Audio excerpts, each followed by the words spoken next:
Hello student, आज આપણે ધોરણ 12 કેમેસ્ટ્રી ચેપ્ટર નંબર 4 માં આભાસી પ્રથમ ક્રમ, ઉદાહરણના દાખલા, સ્વાધ્યાયના દાખલા વિશે ભણીશું। અહીંયા આભાસી પ્રથમ ક્રમની જો વાત કરીએ તો આપણે યાદ કરી લઈએ કે આગલા લેક્ચર્સમાં આપણે પ્રક્રિયાક્રમ વિશે ભણ્યા હતા। એ પ્રક્રિયાક્રમમાં જો તમે પ્રક્રિયાક્રમ જે છે એ પ્રક્રિયકની ઘાતાંકના સરવાળા બરાબર થાય। સપોઝ કે એક પ્રક્રિયક છે, જ્યારે વેગના સમીકરણની વાત કરીએ ત્યારની વાત છે, જ્યારે પ્રક્રિયક છે તો એનો ઘાતાંક 1 છે તો તમે એવું કહી શકતા હતા કે એનો પ્રક્રિયાક્રમ 1 છે।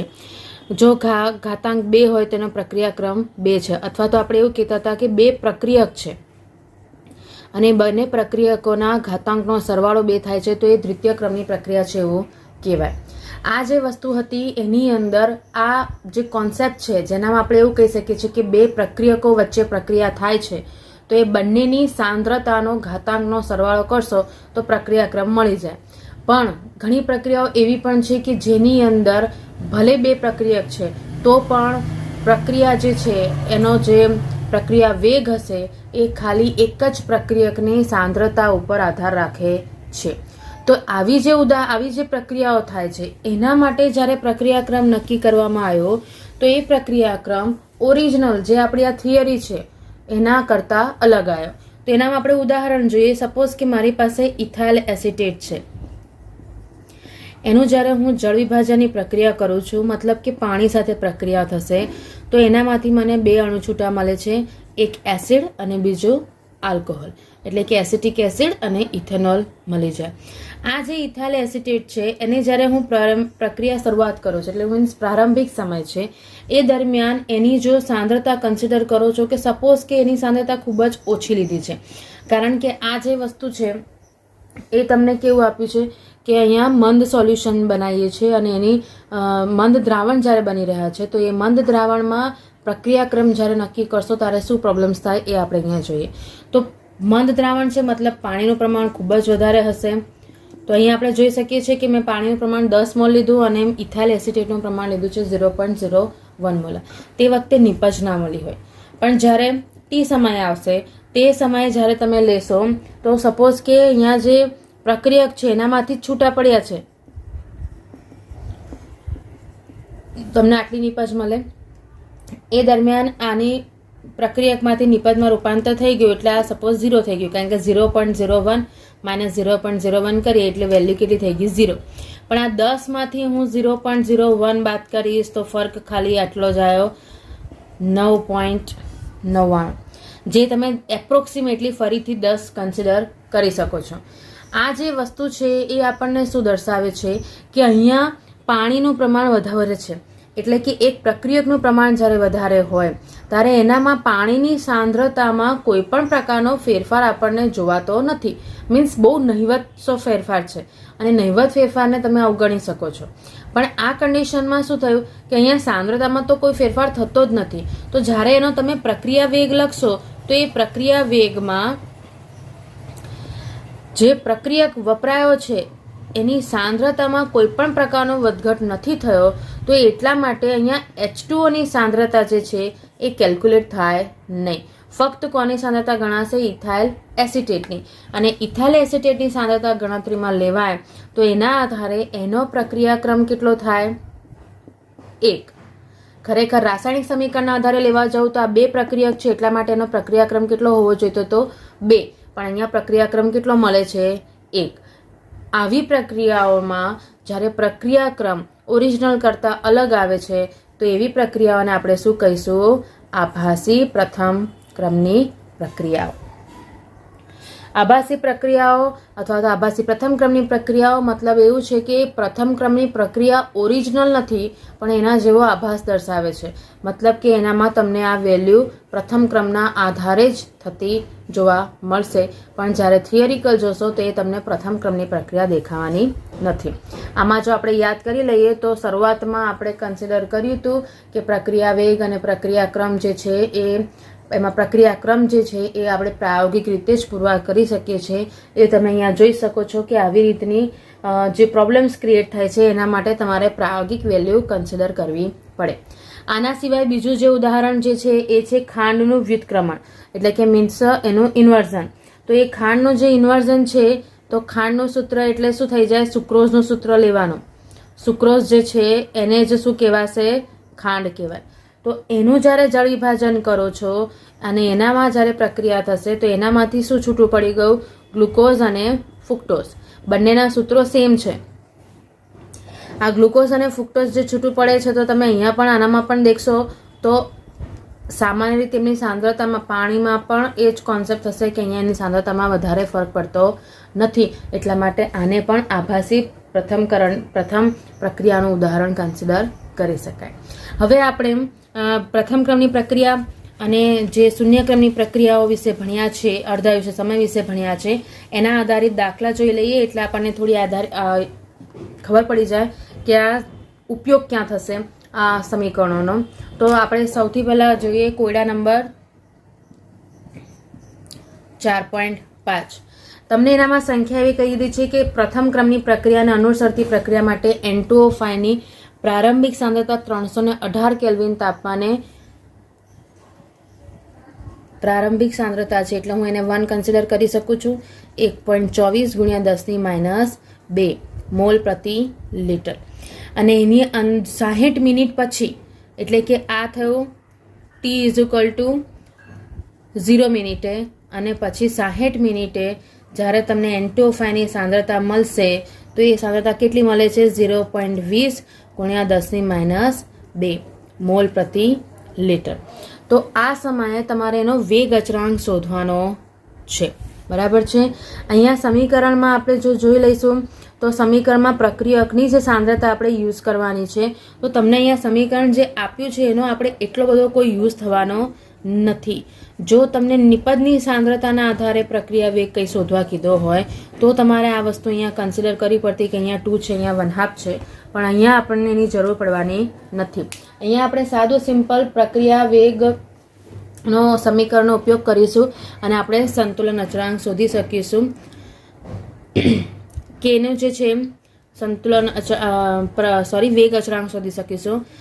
તો પ્રથમ ક્રમની પ્રક્રિયા તમને અહીંયા આપી દીધી છે. અહીંયા સ્પષ્ટ પહેલા જ શબ્દ લખીને આપી દીધું છે કે આ પ્રથમ ક્રમની પ્રક્રિયા છે અને પ્રથમ ક્રમની પ્રક્રિયા હોય તો એના માટેનું સૂત્ર તમને યાદ હોવું જોઈએ છેદમાં R2. અહીંયા R0/R લખ્યું તેની જગ્યાએ મેં અહીંયા 1 2 લખ્યા છે એટલે આપણને આઈડિયા આવી જાય કે એ વસ્તુ શું છે. આની અંદર આપણે કિંમત મૂકી શકીએ છીએ. T જે છે એ મિનિટમાં છે. જો તમે મિનિટમાં રહેવા દેશો તો એકમ મિનિટમાં આવશે. કોનો? વેગ અચળાંકનો. જો એને સેકન્ડમાં કન્વર્ટ કરશો તો એ સેકન્ડમાં આવશે. તો તમારે એના R1 ની કિંમત આપણે મૂકી દઈએ 1.24 × 10 - 2 છેદમાં 0.20 × 10 - 2. હંમેશા આવા દાખલાઓમાં ધ્યાન રાખવાનું કે સૌથી પહેલા આનો ભાગાકાર કરવાનો. આનો ભાગાકાર કરી અને આનો ભાગાકાર કરો, બંનેનો ભાગાકાર કરી એનો જવાબ લખવાનો. જેમ કે આનો ભાગાકાર હું કરીશ તો એ મને આટલો મળશે, આ બંનેનો ભાગાકાર કરીશ તો એ મળશે મને 6.2.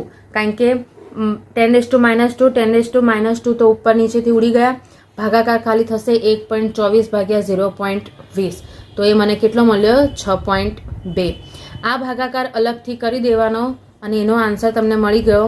log 6.2 નો જ્યારે જવાબ જોઈશું તો એ તમને આટલો મળશે. મે બી આ પાછળના આંકડા ચેન્જ હોઈ શકે કારણ કે કેલ્ક્યુલેટરમાં કરશો તો તમને આ મળશે. સાયન્ટિફિક કેલ્ક્યુલેટર તમારે યુઝ નથી કરવાનો. તો તમને આના પ્યોર આંકડા ચોપડીમાં આપેલા લોગરિધમના આધારે જોઈ લેવાના. બંનેનો ગુણાકાર કરશો તો આપણને આન્સર કંઈક આ રીતે મળશે અને એનો એકમ શું આવી જશે? Minute inverse. બરાબર છે. તો આ જે તમને મળી ગયું છે એ શું મળી ગયું? આપણને વેગ અચળાંકનું વેલ્યુ.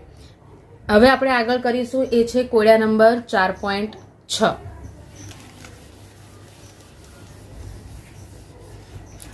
આ દાખલામાં તમને કહેવા માંગે છે કે તમને એક ગણતરી કરીને આપી છે, મીન્સ એનામાં અવલોકનો લીધેલા છે, એનામાં માહિતી આપી દીધી છે. N2O5 ની કિંમત જે આપી છે એનામાં માહિતી જે આપી છે એ છે 0 સેકન્ડ. T = 0 સેકન્ડ છે. એના વખતે તમને દબાણની વેલ્યુ આપી છે એ વેલ્યુ છે 0.5 એટમોસ્ફિયર અને T = 100 સેકન્ડ જે છે, બરાબર છે, એ વખતે P2 ની વેલ્યુ તમને આપી છે 0.512 એટમોસ્ફિયર. તમને શોધવા કીધો છે વેગ અચળાંક. તો હવે અહીંયા સાંદ્રતા કન્સિડર તારે થાય જ્યારે દ્રાવણ આપેલા હોય. અહીંયા બંને ગેસિયસ ફોર્મ છે, મતલબ અહીંયા તમને જે પ્રક્રિયા આપી દીધી છે એ પ્રક્રિયા હમણાં જે આપણે લખી એ જ હતી, N2O5.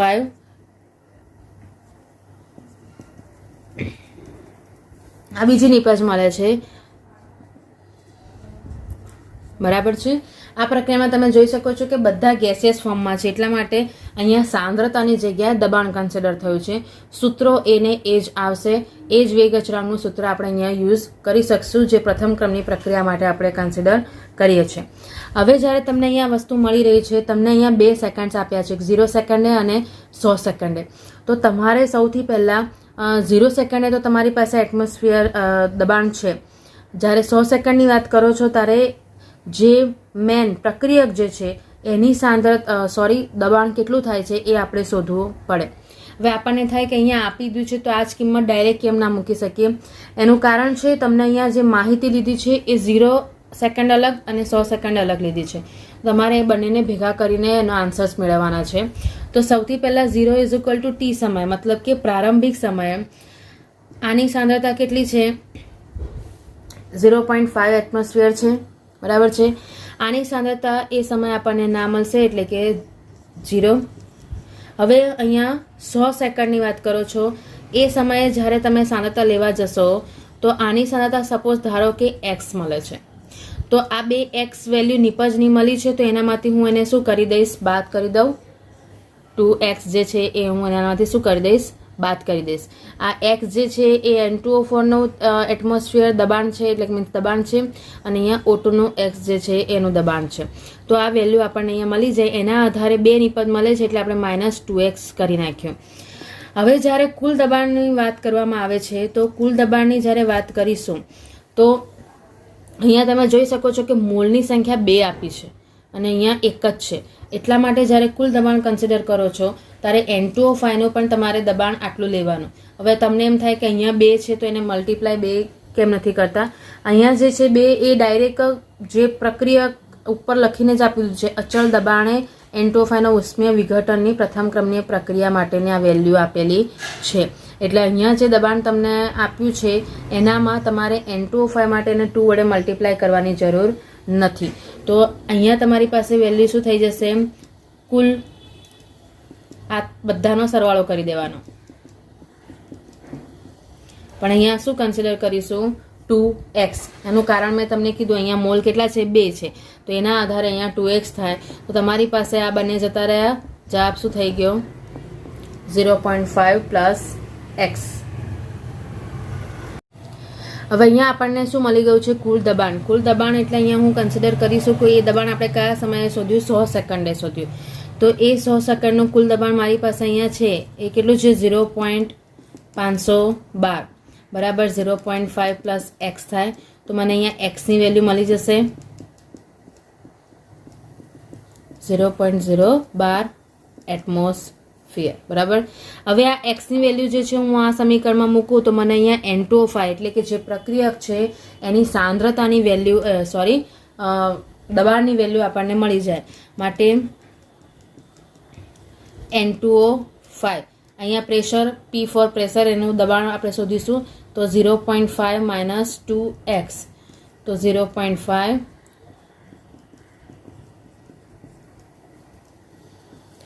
તો તમારી પાસે આનો જવાબ શું આવી જશે? 0.476 એટમોસ્ફિયર, બરાબર છે. હવે અહીંયા તમને N2O5 મળી ગઈ છે, એટલે કે દબાણ તમને મળી ગયું. આ જે દબાણ મળ્યું છે એ કેટલું છે? 100 સેકન્ડે છે. ક્લિયર છે? તો હવે આપણે એનામાં વેગ અચળાંકનું સૂત્ર મૂકી દઈએ. 2.303 / t log P N2O5 at 0 અને P N2O5 at 100, બરાબર છે. કિંમતો મૂકી દઈએ. 2.303. હવે અહીંયા 100 માંથી 0 બાદ કરો તો એ 100 જ રહે, એટલા માટે તમે ડાયરેક્ટ ટીની કિંમત 100 લખી શકો છો. લોગ 0 સમય સાંદ્રતા કેટલી હતી? 0.5, અને પછી કેટલી થઈ ગઈ? 0.476. આની કિંમત જેમ હમણાં તમને કીધું એમ બધાનો ભાગાકાર અલગ અલગ કરવાનો આ બંનેનો ભાગાકાર કરશો તો એની વેલ્યુ મળશે 0.504 1.0504.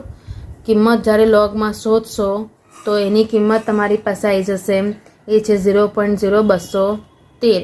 તો તમારો ફાઇનલ આન્સર થઈ જશે 4.90 × 10⁻⁴ સેકન્ડ ઇન્વર્સ. આ વેલ્યુ આપણને શાની મળી ગઈ? વેગ અચળાંકની વેલ્યુ મળી. આ જે દાખલાઓ હતા એ દાખલાઓની અંદર તમને જ્યારે આવી રીતે 2 સેકન્ડ્સ આપી દીધા છે, તમારે એનામાં વેલ્યુઝ જે આપી દીધી છે એ દબાણમાં આપી છે અને ચેન્જ થતી બતાવી છે, તો તમારે પછી આવી રીતે એને એક્સના આધારે ધારી અને એમની બાદબાકી કરી છેલ્લે કિંમતો શોધી અને પછી તમારે એનો વેગ અચળાંક શોધવાનો. બરાબર છે. હવે આપણે જોઈએ કોડિયા નંબર 4.7. એનામાં તમને આપ્યું છે કે એક પ્રથમ ક્રમની પ્રક્રિયા માટેનો વેગ અચળાંકની વેલ્યુ તમને આપી દીધી છે 5.5 × 10⁻14 સેકન્ડ ઇન્વર્સ. તો એના માટે તમને અર્ધ આયુષ્ય સમય શોધવા કીધો, મતલબ કે T1/2 શોધવાનો છે. સૌથી સાદામાં સાદો દાખલો, પ્રથમ ક્રમની પ્રક્રિયા માટેનું T1/2નું સૂત્ર છે 0.693/K. તો તમારે ખાલી એનામાં કિંમત મૂકી દેવાની છે 5.5 × 10⁻14. બંનેનો ભાગાકાર કરશો તો જવાબ થઈ જશે 1.26 × 10⁻14 અને સેકન્ડ ઇન્વર્સ હતું એનું થઈ જશે સેકન્ડ. તો તમને મળી જશે T1/2ની વેલ્યુ. આવી જ રીતે આવી જશે કોડિયા નંબર 4.8. તમને અહીંયા કીધું છે કે દર્શાવો કે પ્રથમ ક્રમની પ્રક્રિયામાં જો 99.9% પ્રક્રિયા પૂર્ણ કરવા માટે જરૂરી સમય પ્રક્રિયા અર્ધ આયુષ્ય T1/2ના 10 ગણો છે.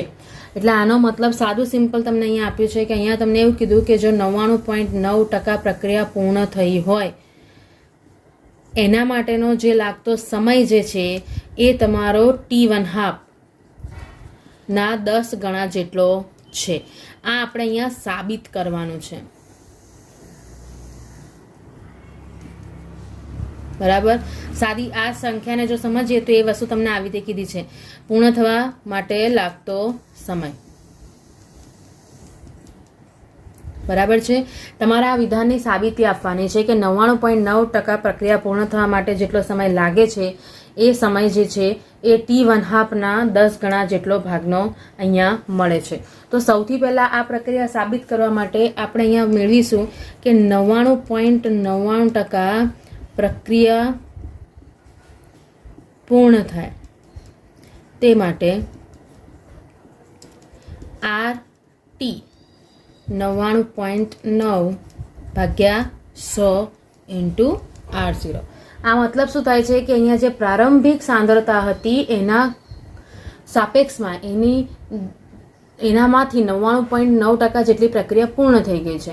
તો તમારે અહીંયા જ્યારે ટી સમયની સાંદ્રતા શોધવી હોય તો તમારે એની સાથે મલ્ટીપ્લાય કરવું પડે. હવે પર્સન્ટેજ છે એને હું સાદી ભાષામાં મારે કન્વર્ટ કરવું હોય તો મારે શું કરવું પડે? /100.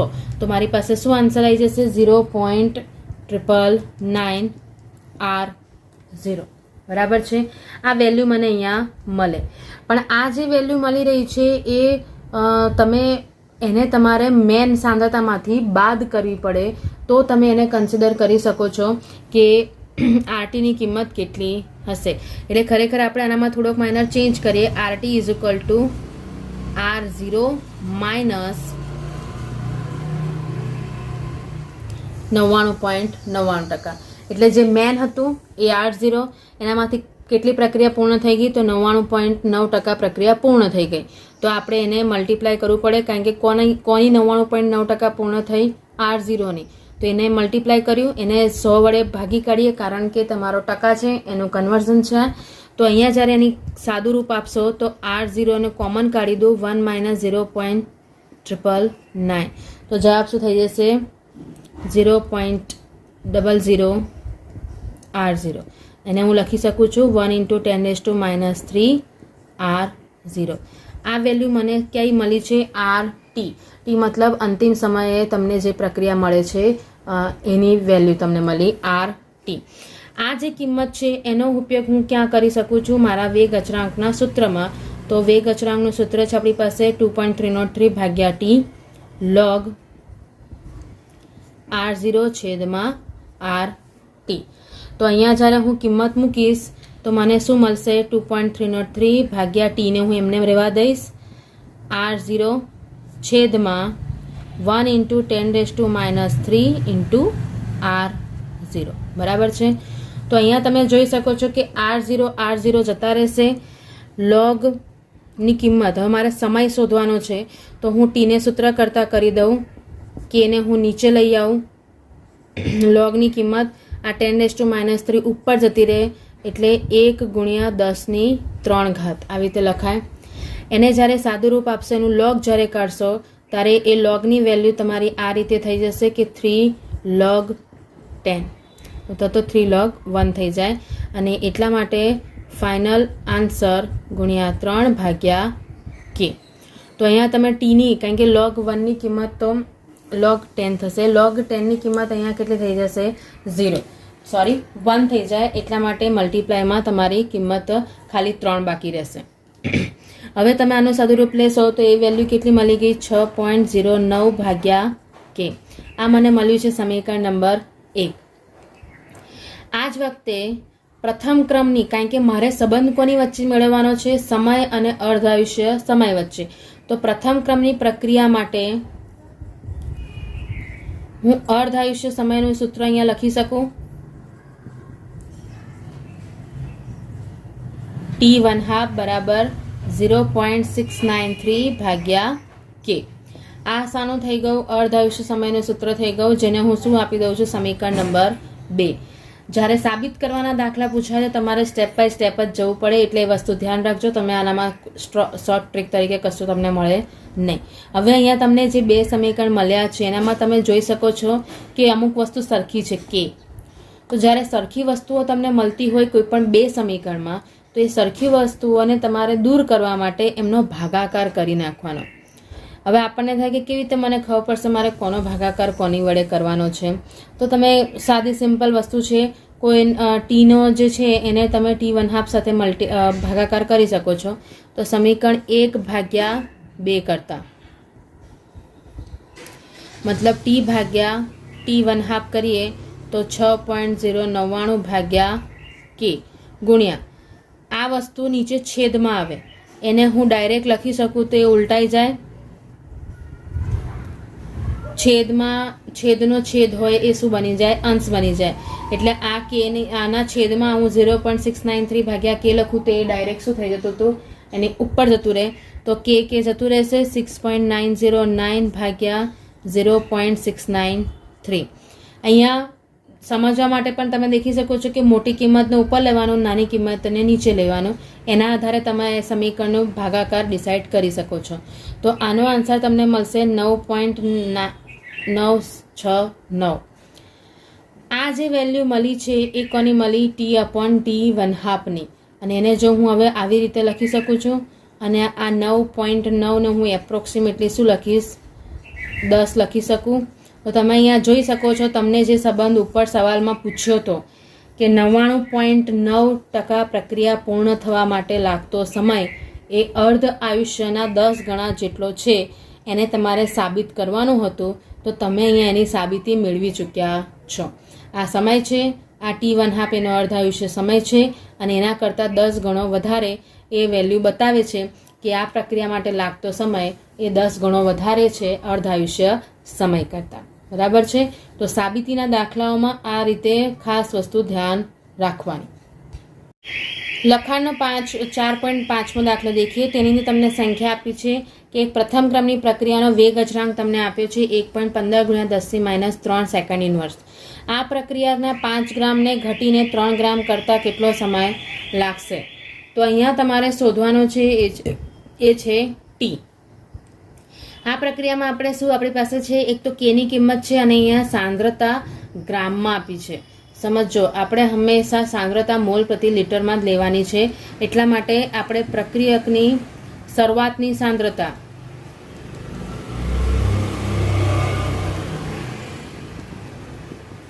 મતલબ કે A1 એને સાંદ્રતામાં કન્વર્ટ કરવું હોય એટલે વજન ભાગ્યા અણુભાર તો આપણને શું મળી જશે મોલ મળી જાય.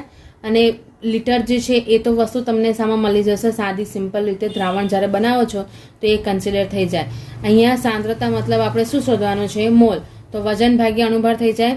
વજન આપણને આપી દીધો છે 5 ગ્રામ. અણુભારને આપણે ધારી લઈએ કે m, કારણ કે અહીંયા મને પદાર્થ કીધો નથી. એવી રીતે એની અંતિમ સાંદ્રતા કન્સિડર કરો છો તો એ અંતિમ સાંદ્રતા મતલબ શું થઈ ગયું? A2. એના માટે થઈ જશે 3 ગ્રામ ભાગ્યા m. અહીંયા m બરાબર શું છે? અણુભાર. બરાબર છે. તો હવે તમારી પાસે મોલની કિંમત આવી ગઈ, એટલે કે બંને સાંદ્રતા વેલ્યુ મળી ગઈ છે.